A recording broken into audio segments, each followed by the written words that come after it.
আল্লাহর কসম ভাই, আমি অনেক দুঃখে আমি এই রিক্সাটা হাতে দিয়েছি। সত্যি কথা বলতে মনে দুঃখ থেকে আর কি আমি কথাটা কইতেছি। অনেক কষ্টে আমি এই রিক্সাটা হাতে নিয়েছি। আমার মতো ছেলে রিক্সা চালানোর কথা না।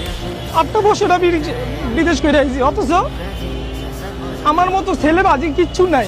জরিমানা আমি সব কিছু দিয়ে গেছি, ঠিক আছে। জেল খাইতে পারবো, বাংলাদেশে আসছে।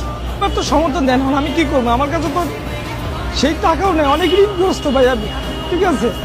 এই কারণে এই পেশাটা বাইছে নিয়েছি ভাই। এরপরও পুলিশের জ্বালায় গাড়ি চালানোর মতো কোনো ব্যবস্থা নেই ছিল। আমি লোনগুলো অনেকগুলো শোধ করছি, অনেকগুলো শোধ করতে পারিনি। কেবল আমি লাইনে উঠছিলাম, এর মধ্যে আমার পুলিশে ধরছে।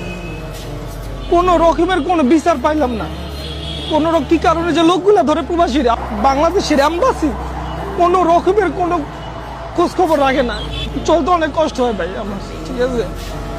চলি আলহামদুলিল্লাহ, 700-800 টাকা, 1000-1200 টাকা যাই হয়, গাড়ি ভাড়া দিয়ে 4-500 টাকা যাই হয় ভাই, চলি। আমার মা একজন অসুস্থ, চিকিৎসা করা লাগে, ঠিক আছে।